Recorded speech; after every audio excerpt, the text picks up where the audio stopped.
नमस्कार, मेरा नाम रजनीश है और इस समय हम मौजूद है कांग्रेस और गांधी परिवार का अभेद दुर्ग रायबरेली। हालांकि यहाँ का तापमान 42 डिग्री है, लेकिन चूंकि यहाँ का चुनावी तापीस से समझ सकते हैं कि यहाँ का तापमान क्या होगा। हमारे साथ वो लोग हैं, वो मतदाता है जो तय करेंगे कि यहाँ का सांसद कौन होगा, दुर्ग बचेगा या दुर्ग में दरार पड़ेगी। दुर्ग में दरार की चर्चा इसलिए करना जरूरी है क्योंकि बगल की सीट अमेठी, वहां 2019 के लोकसभा के चुनाव में भारतीय जनता पार्टी के कैंडिडेट ने उस अभेद दुर्ग में दरार पैदा कर दिया और राहुल गांधी को रायबरेली आना पड़ा। ऐसा भारतीय जनता पार्टी के लोगों को कहना है, जबकि कांग्रेस के लोगों का तर्क है कि मां का विरासत बेटा बचाता है, तो रायबरेली में सोनिया गांधी की विरासत है, इसलिए राहुल गांधी रायबरेली में आए हैं। हमारे साथ वो लोग हैं, इन्हीं से पूछ लेते हैं रायबरेली का क्या माहौल है। रायबरेली में एक लोकतंत्र का जो उत्साह होता है, उत्सव होता है, क्योंकि रायबरेली की जनता ने पहले भी प्रधानमंत्री को चुना है और रायबरेली का जनमानस जो है एक प्रधानमंत्री को चुनने जा रहा है। तो गली गली कुछ सारा कहाँ है, राहुल गांधी इंडिया अलायंस के प्रधानमंत्री बनेंगे या आप दिनेश प्रताप सिंह को बना रहे हैं? क्या मजाक उड़ा रहे हैं। देश में इस समय जो अन्याय काल हुआ है और न्याय का वादा हर जाति धर्म से जननायक राहुल गांधी जी ने जब भारत जोड़ो न्याय यात्रा निकाली थी तो जन जन से उन्होंने मुलाकात कर करके इस देश में एक न्याय पत्र लागू किया और उन्होंने कहा कि इस देश में हर जाति धर्म के लोगों को न्याय देंगे, युवा न्याय देंगे। इस भारतीय जनता पार्टी ने जो अन्याय काल किया है और 30 लाख सरकारी पद को खाली रखा है, हमारे जननायक राहुल गांधी जी ने कहा है कि 1 साल के अंदर भर्ती न्याय करेंगे और एक एक नौजवान को सरकारी नौकरी देने का काम करेंगे। ये तो अन्याय वाले लोग हैं ना, ये किसानों के साथ। चलिए अब दूसरे से बात कर लेते हैं। समय तो क्या माहौल है, आप एक मतदाता है, बताइए कि राहुल गांधी किंटी और ये कहना कि हम अपनी माँ की विरासत को बचाने हैं और बीजेपी कह रही है कि दुर्ग में दरार पड़ चुकी है। अमेठी से उनको कहीं ना कहीं डर था, जो कि उन्होंने वहां से पर्चा ना भर के रायबरेली आए हैं। मगर रायबरेली की भी जनता इस बार पूरी तरीके से माहौल यहाँ का बदला हुआ है और इस बार यहाँ से जो विकास पुरुष के रूप से जाने जा रहे हैं दिनेश प्रताप सिंह जी, जो कि इस बार जीत 100% उनकी है। क्योंकि यहाँ का अभी जो पब्लिक की जो देखी जा रही रुझान, जो जैसे आज आपने नामांकन में देखा है, जिस तरीके से बीजेपी का जन सैलाब, अभी उसके बराबर तो ना कि यहाँ किसी का था। और आज ये कह रहे हैं कि न्याय यात्रा, न्याय पत्र हैं, रायबरेली अगला पीएम चुनने जा रहा है। आप बता रहे हैं कि दिनेश सिंह के विकास का, जो चूंकि मंत्री रहे हैं, एमएलसी रहे हैं, कोई मुकाबला नहीं है। मैं इनका जवाब दे देता हूं। देखिए, भारतीय जनता पार्टी मोदी और योगी मॉडल पर काम कर रही है। आदरणीय मोदी जी जब 5 साल के लिए बनारस से चुने जाते हैं तो 44 बार आकर अपने क्षेत्र में जनता के सुख दुख में, अपने पदाधिकारियों के, पार्टी के पदाधिकारियों के सुख दुख में, जनता के सुख दुख में शामिल होते हैं। लेकिन आदरणीय सोनिया गांधी जी यहाँ सर्टिफिकेट लेने आती, रायबरेली को भावनात्मक रूप से उन्होंने छला। आप बताइए कि जब वो भारत न्याय यात्रा में शामिल हो रही थी तो क्या अपने कांग्रेस के पदाधिकारियों के सुख दुख में शामिल होने नहीं आ सकती? ना रायबरेली के। आपका सवाल सही है, आप फरमा रहे हैं कि न्याय यात्रा में शामिल हो रही है, लेकिन रायबरेली के वर्करों के दुख सुख में शामिल नहीं हुई। नहीं, ऐसा नहीं है, शामिल रहे हैं। देखिए, राहुल गांधी जी एक खुद बड़ा नाम है और उसके बाद हमारे अखिलेश यादव जी जो पीडीए का समर्थन करते हैं, हम उसको लेके आए हैं। हमारे यहाँ रायबरेली से पहले से 4 विधायक हैं और ये मान के चलिए कि राहुल जी को जो समर्थन यहाँ मिलेगा, अमेठी हो सकता थोड़ी बहुत कमी रह गई हो, लेकिन यहाँ लाखों से जीतेंगी, लाखों से। देखिए, अपने अपने समर्थक आप भी कुछ जो भाई साहब विकास की बात कर रहे हैं, यहाँ पे रायबरेली में जो भी विकास हुआ, जैसे ही आप लखनऊ से रायबरेली के अंदर आएंगे तो आपको 4 लेन मिलेगी, स्पाइस पार्क मिलेगा, निपर्स जैसी संस्थाएं मिलेंगी, रेल कोच जैसी फैक्ट्री मिलेगी, एम्स जैसा अस्पताल मिलेगा। भारतीय जनता पार्टी के लोग एक विकास की बात करते हैं, केवल एक चीज बता दें जो पिछले 10 सालों में रायबरेली को दिया हो। चलिए आप बताइए। कांग्रेस का विकास ये है कि आकंठ भ्रष्टाचार में डूबी हुई कांग्रेस 48,50,000 करोड़ का घोटाला कर चुकी है और उनके सारे नेता भ्रष्टाचार में लिप्त हैं। अगर रायबरेली की बात, देखिए, असल में ये अगर रायबरेली की बात करते हैं तो इंडस्ट्रियों का जंगल खड़ा हुआ है। इंडस्ट्रियों के नाम पर बैंकों से लोन लेकर के, बैंकों से फाइनेंस करा करके तमाम इंडस्ट्रीज कांग्रेस पोषित भाग गए। भारतीय जनता पार्टी केवल प्रवचन देना जानती है। 10 साल इन्होंने देश को लूटा है और अभी सुप्रीम कोर्ट ने जब कहा कि एसबीआई से, तो इलेक्ट्रॉल के बॉन्ड के मान पर भी इन्होंने उन दवा कंपनियों से लिया और यहां तक कि वैक्सीन से ले लिया, और जिसका परिणाम, और इन्होंने इतना पाप किया है 10 साल कि उसकी सजा इस देश की जनता देने जा रही है। लोग कह रहे हैं कि बीजेपी ने पाप किया है। मैंने पहले ही कहा कि जनता तय करेगी किला बचेगा कि किला ढहेगा। क्या ये लग जो रहा है? चुनाव है आज के समय जो हो रहा है पूरे देश में, ये चुनाव किसी इंडिया गठबंधन के प्रत्याशी का चुनाव नहीं है। ये भारत की उस देवतुल्य जनता का चुनाव है जो बेहद कष्टों से गुजर रही है, और इस बार माननीय प्रधानमंत्री जी को जो जवाब देगी वो भारत देश की जनता देगी। कैसा जवाब? आपका इशारा कहाँ है? मेरा इशारा ये है कि जो इन्होंने इतना अत्याचार कर रखा है, जो स्थितियां, जो हालात देश के अंदर, प्रदेश के अंदर पैदा कर दिए हैं, उसका सीधा जवाब जो है जनता अपना जो है वोट का, मत का जो उसका अधिकार है उसके द्वारा। आपको क्या लग रहा है, जनता जवाब देगी, मैसेज देगी?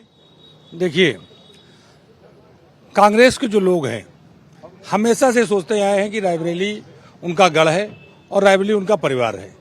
लेकिन अभी मैं सुन रहा था, बोल रहे थे कि आकंठ जो है भ्रष्टाचार में लोग डूबे हुए हैं।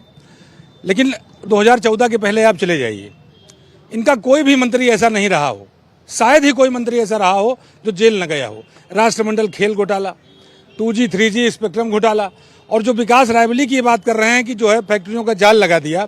आप बछरावा से चलिए, 4 लेन आज की डेट में, फैजाबाद अगर आपको अयोध्या जाना है तो आपको 4 लेन मिलेगा, कानपुर जाना है तो 4 लेन मिलेगा, इलाहाबाद जाना है तो 4 लेन मिलेगा, ठीक है। और अभी भाई साहब ने ये भी बताया कि तमाम तरह के जो है उद्योग आपने स्थापित किया कांग्रेस ने। देश की सबसे बड़ी ताकतवर नेता कांग्रेस की सरकार रही लगभग 60 साल, और यहाँ पर जो सांसद था वो यहाँ का प्रतिनिधित्व होता है, आज भी था। लेकिन 5 साल में एक बार भी पलटकर रायबरेली की जनता को नहीं देखा। आपने तो कॉमनवेल्थ गेम का जीन बाहर निकाल दिए 2024 के लोकसभा चुनाव। नहीं तो जनता ने देखा, इसी से ऊब कर तो जो है भारतीय जनता पार्टी की सरकार बनी, इसी से ऊब कर 250 रुपए इधर लेके चलते हैं। ये कह रहे हैं कि कॉमनवेल्थ गेम में घोटाला हुआ। जो घोटाला तो घोटाले, फर्जी घोटालों का जाल जो है वो भारतीय जनता पार्टी के लोगों ने चुना। जैसे अभी 2G की बात की है, सुप्रीम कोर्ट ने 2G घोटाला माना ही नहीं कि 2G घोटाला हुआ है। ये तो भारतीय जनता पार्टी के लोग जो है ना, ये अलग से घोटाला पैदा किए हैं। ये घोटाला पैदा करने वाले लोग हैं। देखिए, पूरी कांग्रेस पार्टी, मैं आप बता रहा हूँ, यदि इतना गढ़ है, इतना काम किए थे। एक मिनट, 2G घोटाला में ए राजा जो अनुसूचित जात का मंत्री था उसके खिलाफ उन्होंने नैरेटिव बनाया। और सुनिए, और सुनिए, हाई कोर्ट से बाइज्जत बरी हुआ। क्या भारतीय जनता पार्टी के लोग माफी मांगेंगे? भारतीय जनता पार्टी के लोग माफी मांगेंगे? 2G घोटाला में हाई कोर्ट ने बाइज्जत बरी किया, और ये 10 साल। देखिए, अब घोटाले में SC/ST की भी बात होने लगी। अभी घोटाले की बात हो रही है। उन्होंने कहा कि इसमें SC/ST के नेता को आरोपी बनाया गया, बीजेपी उसके लिए माफी मांगे। देखिए, जो भाई साहब ने जो बात कही 2G घोटाले को सुप्रीम कोर्ट ने बरी किया है, सुप्रीम कोर्ट से ऊपर तो हमारे देश में कोई है नहीं। जैसे ही भाजपाइयों ने देखा कि भाई साहब ने एकदम मुद्दे की बात कर दी तो जय श्री राम के नारे लगाने लगे, क्योंकि इनके पास जवाब कुछ है नहीं, झूठ के आरोप लगाते हैं। सच सामने आया तो जय श्री राम शुरू हो जाता है। इस देश की जनता जान चुकी है, देश की जनता, देखिए फिर शुरू हो गए, देश की जनता जान चुकी है। अब की बार इनका विजयावस्त्र गोल है। राहुल गांधी जी प्रधान ये बता रहे हैं, ये मतदाता बता रहे हैं कि जैसे बीजेपी को बचना होता है तो जय श्री राम का नारा लगाती है, जय श्री राम का उद्घोष हुआ। इनका आरोप था कि जो हाईकोर्ट ने, जिसको बीजेपी ने आरोपी बनाया, बीजेपी ने दावा किया कि ये लोग 2G घोटाले का आरोपी है, सुप्रीम कोर्ट ने बाइज्जत बरी कर दिया। पीछे से आवाज आई जय श्री राम। जय श्री राम तो जय श्री राम है ही, लेकिन अभी इन्होंने फिर एक नया घोटाला कर दिया। पूरे देश को जबरदस्ती वैक्सीन लगवाई गई है। कोई अगर नौकरी करता था तो उसको सैलरी नहीं मिलेगी, कोई बाहर जाना चाहता हो बाहर जा नहीं पाएगा। और देख लीजिए, कोरोना इन्होंने फर्जी वैक्सीन लगवाई, उस कंपनी से चंदा भी लिया, और अब लोग हार्ट अटैक से मर रहे हैं। मोदी जी अपना फोटो हटा दिए हैं उससे, मोदी जी फोटो हटा दिए हैं। आप क्या कहेंगे? देखिए, आपका बड़ा अनुभव रहा है रायबरेली में। आप दुनिया की सबसे भ्रष्ट पार्टी भाजपा है। तमाम तरीके के आपने शुरुआत करी कि राहुल गांधी अमेठी से रायबरेली क्यों लड़ने आए। आपका प्रश्न ये था कि राहुल गांधी अमेठी से क्यों लड़ने आए। तो आप मुझको ये बताओ, जिस अमेठी ने 15 साल राहुल गांधी को अपनी पलकों पे रखा, उसको क्यों छोड़ा राहुल गांधी ने? क्यों छोड़ा? आप क्या है लगाई? हार्ट अटैक हो रहा पूरे देश को। आप देगा चंदा ले लिया उस कंपनी से, चंदा ले लिया उस कंपनी से, नहीं छोड़ा। बीप कंपनियों तरफ से इन्होंने चंदा ले लिया, उनको नहीं छोड़ा। बताइए इनसे बड़ा घोटाला और क्या होगा देश में? देश का सबसे बड़ा घोटाला, सबसे बड़ा देश का सबसे बड़ा घोटाला। देखिए आरोप है कि आप लोगों ने बीफ कंपनी से धोखा लिया, चंदा लिया। आपने बीफ कंपनी से लिया। आप बताइए, एक सेकंड, भारतीय जनता पार्टी इनसे पूछती है कि रायबरेली को भावना के आधार पर इन्होंने छला ना सांसद बनाते, सांसद का प्रतिनिधि तो रायबरेली बना देते। आप बताइए कि प्रतिनिधि पंजाब का हो, उसको अमेठी से टिकट दे दिए, क्यों दे दिए भाई? क्यों? अमेठी में कोई दीपक सिंह जैसा आदमी था, दीपक रायबरेली में राहुल गांधी को ला दिए। पहले अमेठी से हरा के जनता ने उनको भगाया, इस बार रायबरेली से हटाया। अपने हिंदुस्तान में तक कहीं से कोई चुनाव लड़ सकता है। हाँ देखिए भाई साहब मेरी बात सुनिए एक बार। जब हम लोग बात करेंगे महंगाई की तो ये बात करेंगे भ्रष्टाचार की, जब हम बात करेंगे रोजगार की तो ये बात करेंगे हिंदू मुस्लिम की। कोई भ्रष्टाचार नहीं है, क्योंकि मुद्दों पे बात नहीं करना चाहते हैं। हम महंगाई के बारे में, बेरोजगारी के बारे में बात करना चाह रहे हैं। आप बेरोजगारी का आंकड़ा रखिए, आप बेरोजगारी का आंकड़ा रखिए, हम डकैती डालिए। यहाँ पे बात ये चली कि कांग्रेस का दुर्ग बचेगा कि नहीं बचेगा, तो बात कॉमनवेल्थ गेम तक गई, बात 2G घोटाले तक गई, और बात कहाँ तक जाएगी? जैसे अभी इन्होंने कहा ना KL शर्मा बाहरी है, मैं मान लेता हूँ पंजाब का रहने वाला है, 1983 से रायबरेली में रह रहा है। स्मृति ईरानी का जो केंद्रीय मंत्री है, अमेठी से सांसद है, उनका प्रतिनिधि कहाँ से? स्थानीय है क्या वो? जरा पूछिए भारतीय जनता पार्टी। बता रहे हैं कि स्मृति ईरानी के जो प्रतिनिधि हैं वो कहाँ के हैं? हमको स्मृति ईरानी जी यहाँ आवास है, यहाँ घर में 5 साल जनता के बीच बनी रही, अमेठी के जनता सुख दुख में बैठे। यहाँ रायबरेली की सर्टिफिकेट भी नहीं लेने आई, जनता के सम्मान में सर्टिफिकेट नहीं लेकर जो जनता उनको सांसद बना के भेजी, उसका सम्मान नहीं की। हाँ, सूप बोले तो बोले, चलनी बोले, JK 72 छेद।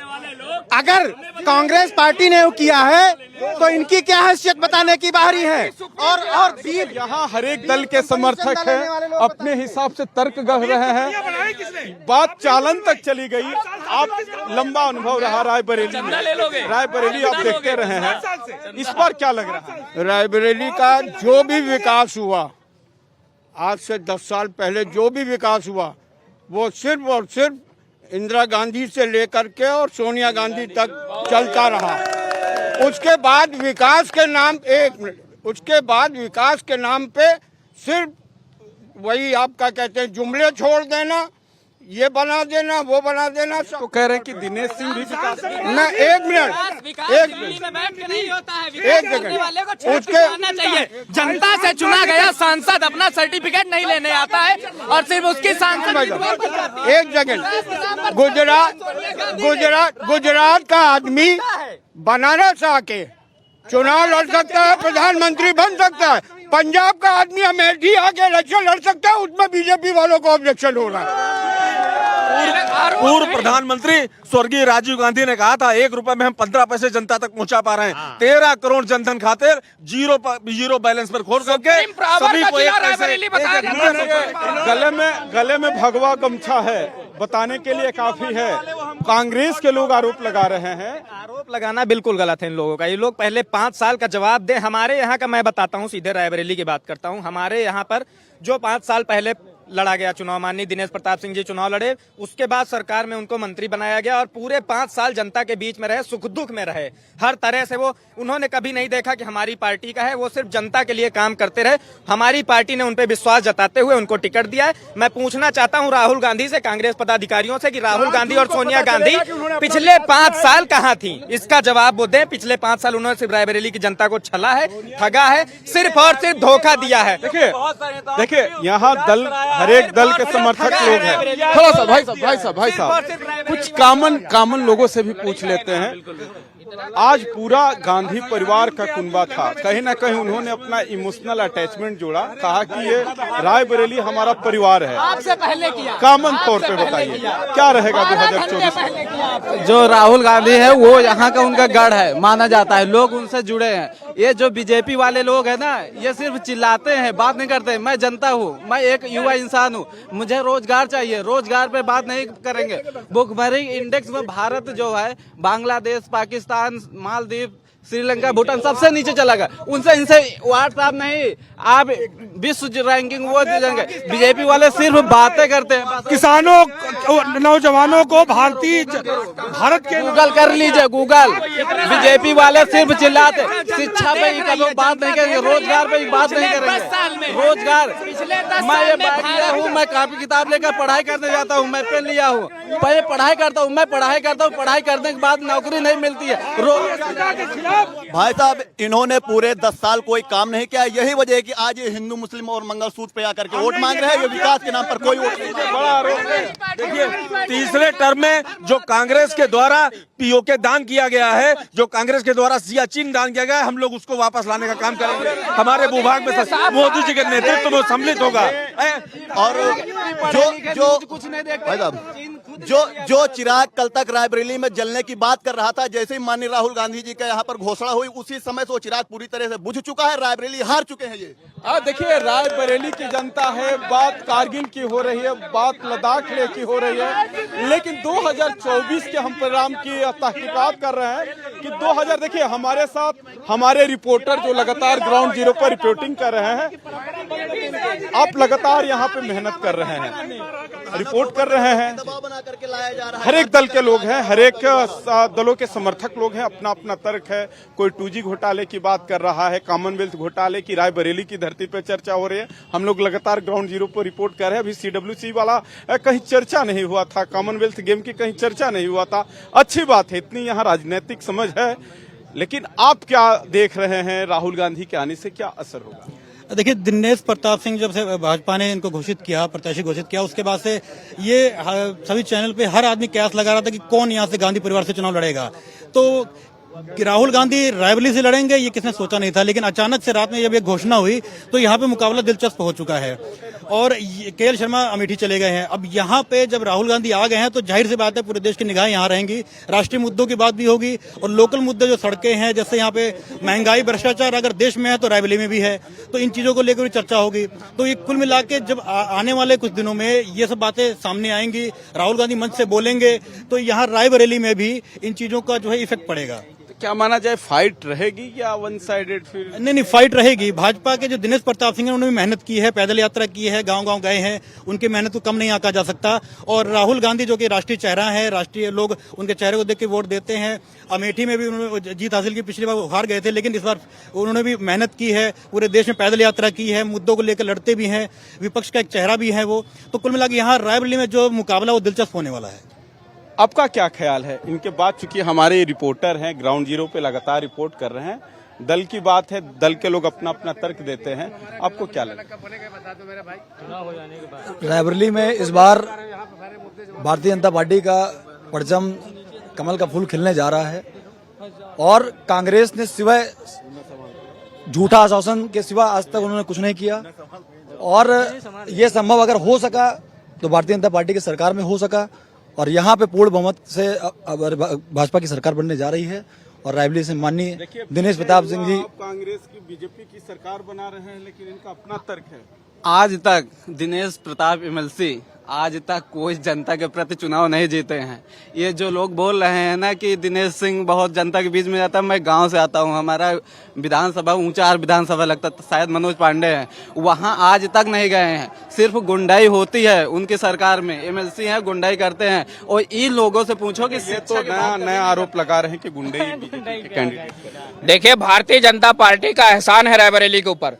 रायबरेली का एक स्थानीय लाल एक पुत्र यहाँ से चुनाव लड़ता है भारतीय जनता पार्टी से, सोनिया गांधी जैसे VIP सुप्रीम पावर के अगेंस्ट, और मात्र 80,000 वोट और पा जाता तो वो जीत जाता। उसके बाद हारने के बाद भी रायबरेली का गौरव भारतीय जनता पार्टी ने बढ़ाया और उसको जो है उत्तर प्रदेश सरकार में मंत्री का दर्जा दिया। मंत्री का दर्जा प्राप्त होने के बाद उन्होंने रायबरेली की गलियों में, गलियारों में दौड़ के सुख दुख में साथ दिया। यहीं VIP जिला होने के बावजूद भी रायबरेली के किसी व्यक्ति को न घूमने की जगह थी, न टहलने की जगह थी, उनके रिश्तेदार आते। तो ये देखिए आप, ये सुपरमार्केट यहाँ का सबसे खूबसूरत मार्केट कहा जाता है, नगर पालिका अध्यक्ष कांग्रेस का है। इसकी हालत आप देख सकते हैं कि इस विकास का क्या हाल। सांसद निधि पूरी की पूरी वापस हो गई। सांसद निधि वापस हो गई, आपका क्या कहना है? 2024 का लोकसभा का चुनाव का मिजाज क्या होगा? देखिए, जो माननीय हमारे दिनेश मंत्री जी हैं, दिनेश प्रताप सिंह जी, उनका वो जमीनी क्षेत्र से जुड़े हुए हैं, गाँव से जुड़े हुए हैं, किसान परिवार से आते हैं। तो उनका क्षेत्र में जिस हिसाब से प्रचार करना, लोगों से मिलना, व्यवहार उनका, वो ये दर्शाता है कि 2024 का जो लोकसभा चुनाव रायबरेली सीट से होना है उसमें दिनेश सिंह की पूर्ण बहुमत से जीत हो रही है और कांग्रेस पूर्ण तरीके से हार रही है। यहाँ पे क्या लग रहा है 2024 का लोकसभा का चुनाव? बढ़िया है चुनाव सभी प्रत्याशी लड़ रहे हैं, अच्छा है। क्या रहेगा माहौल? जिस तरीके से आज पूरा गांधी परिवार का कुंबा आया था, लोगों से एक मार्मिक अपील भी लोगों ने किया, जुड़ाव, रिश्ता जुड़ाव की बात की है। 2024 का लोकसभा चुनाव का क्या होगा? देखिए चुनाव है 2024 का चुनाव, गांधी परिवार भी लड़ रहा है। गांधी परिवार 15 सालों से यहाँ पर विराजमान है और अब देखिए ये तो पब्लिक है, सत्ता परिवर्तन करती है कि नहीं करती है ये तो पब्लिक ही बताएगी। 2024 योगी जी बताएगी। देखिए यहाँ पे अपना अपना तर्क है, सब दलों के आपने भी पहले वाले जो हुआ था उसमें शामिल रहे। लग क्या रहा? लग यही रहा कि इस बार जो है यहाँ की पब्लिक भी कुछ चेंज करेगी, क्योंकि पिछली बार भी जैसे सोनिया जी यहाँ से जीती थी, ठीक है, मगर उन्होंने तब से यहाँ आई नहीं। अब जो है बात ये रही कि कांग्रेस की बात की जा रही है। कांग्रेस यहाँ कभी भी कोरोना के टाइम में भी, या मतलब जब भी कभी जरूरत रही रायबरेली को, उस समय यहाँ सोनिया जी आई नहीं, ना उनका जो है प्रतिनिधि आया, ठीक है। इसलिए कहीं ना कहीं यहाँ की रायबरेली में आक्रोश भी है। और इस बार जो नामांकन के समय आपको दिख भी गया होगा कि जिस तरीके से बीजेपी का जन सैलाब दिखा है, उस तरीके से कहीं ना कहीं यहाँ से जो दिनेश प्रताप सिंह जी को टिकट मिला। प्रताप सिंह और भी लोगों से हम बात करते हैं जो स्वरोजगार वाले हैं। बात तो मुद्दों की हो गई, लेकिन जो लोग दुकान चलाते हैं, रेहड़ी पट्टी चलाते हैं, दुकान आपकी है? दुकान आपकी है जी? आप चूंकि सही ग्राउंड जीरो की बात बताएं जी, वहाँ पे जब चर्चा डिस्कशन हो रही थी, हर एक दल के लोग रहे, क्या है ग्राउंड जीरो? देखिए, पहली चीज, इस सरकार में कोई भी व्यापारी हो, छोटे से लेके बड़ा तक, सब पीड़ित है। ये हर व्यापारी जानता है, वो ऊपर से कुछ भी बोले, हर व्यापारी जानता है। जो लोग चिल्ला रहे हैं वो भी जानते हैं। अब हड्डी गले में ले लिए, ना निकल रही, ना अंदर जा रहे, चिल्लाएंगे वो। इसलिए व्यापारी वर्ग परेशान हो मिला के बाद इस सरकार से। देखिए, व्यापारी वर्ग थे, व्यापारियों का एक बड़ा रोल रहा है वोट बैंक की राजनीति में, लेकिन हम लोग बात कर रहे हैं वही रायबरेली का मिजाज क्या है, मूड क्या है। जिस तरीके से बार बार दावा किया जा रहा है कि गांधी परिवार के दुर्ग में हम दरार पैदा कर देंगे, और अमेठी का उदाहरण दिया जा रहा है। बड़ा कॉन्फिडेंस में भारतीय जनता पार्टी के लोग हैं, कह रहे हैं कि अमेठी बगल में है, पूछ लीजिए क्या हुआ 2024 में, उसी को हम लोग यहाँ दोहराने जा रहे हैं। राहुल गांधी और गांधी परिवार रायबरेली के वो परिवार के हैं, ठीक है, वो कोई नेता नहीं है, यहाँ पर परिवार समझे जाते हैं। और परिवार के लोग, परिवार के सदस्य को कोई हरा के कैसे भेजेगा? ये 2-4 लोग हैं जो कह रहे हैं, कहने दीजिए, इससे मतलब नहीं है, लेकिन उनके परिवार ने विकास किया और ये रायबरेली का परिवार है उनका, कोई बाहर के हम लोग नहीं है। क्या माना जाए कि एक इमोशन जुड़ा हुआ है आप लोगों का? देखिए ये है कि रायबरेली और अमेठी, और खासकर मैं रायबरेली क्योंकि यहाँ का रहने वाला हूँ, यहाँ की बता रहा हूँ, यहाँ कांग्रेस और यहाँ के निवासियों का लगभग 70 वर्षों से एक दूसरे का 70-75 वर्षों से एक दूसरे के जो संबंध रहे हैं वो बहुत ही मजबूत। रायबरेली वालों ने इंदिरा गांधी को हरा दिया था, रिश्ता तो मजबूत। लोकतंत्र बचाने का काम रायबरेली पे, अगर देश पर अगर लोकतांत्रिक ऐसी कोई व्यवस्था आई जिसपे लोकतंत्र हाईजेक करने का कोई काम करेगा, तो ये रायबरेली जनपद वो ऐसा जनपद है, यहाँ की जनता ऐसा है जो इंदिरा जी को भी हरा सकती है, इसमें नो डाउट। क्योंकि हम लोकतंत्र के पुजारी हैं, हम राजतंत्र के पुजारी नहीं हैं। लोकतंत्र को खतरा आएगा, चाहे राहुल हो, चाहे सोनिया गांधी हो, चाहे नरेंद्र मोदी हो, सबको हराने का काम रायबरेली कर देगा। रायबरेली का अतीत रहा है कि यहाँ राजनारायण जी के हाथों इंदिरा गांधी को पटकनी खानी पड़ी थी। और भी रायबरेली के लोग हैं, हम उनसे बात करते हैं। बड़ा रोचक चुनाव हो गया है। कांग्रेस का दावा है कि हम अपना गढ़ बचा लेंगे, इमोशन कार्ड खेल रही है कि हमारा पारिवारिक रिश्ता है। बीजेपी कह रही है कि अमेठी से सबक लीजिए, अमेठी में जैसे राहुल गांधी को पटकनी दिए, यहाँ से भेजेंगे, ये वायनाड ही गिरेंगे। सर, इस बार हमारे ख्याल से सर अमेठी और रायबरेली तो इंडिया गठबंधन की जीत होगी, और पूरी इंडिया में इंडिया गठबंधन जीतने जा रहा है इस बार। और हमारे जो मेरा अनुमान खुद का है, अब मैं क्या बताऊं, मैं कोई भविष्यवाणी नहीं कर रहा हूं, लेकिन यह है कि इस बार पहले 2 चरण में ही सेंचुरी लग चुकी है इंडिया गठबंधन की, और इंडिया गठबंधन जीतने वाला है। राहुल गांधी जी प्रधानमंत्री बनने वाले हैं, इस बार प्रधानमंत्री बनने वाले हैं, दावा है। ऐसा कुछ नहीं बन पाएगा। ये रायबरेली के लोग थे जिन्होंने कहा कि जब जब लोकतंत्र पे खतरा महसूस होगा तो रायबरेली के लोग करारा जवाब भी देते हैं। उन्होंने इंदिरा गांधी का उदाहरण दिया। अब देखने वाली बात है कि राहुल गांधी या कांग्रेस का दुर्ग बचेगा या भारतीय जनता पार्टी के लोग उसमें दरार पैदा कर रास्ता बना लेंगे। सहयोगी शहनवाज खान के साथ रजनीश पांडे, रायबरेली।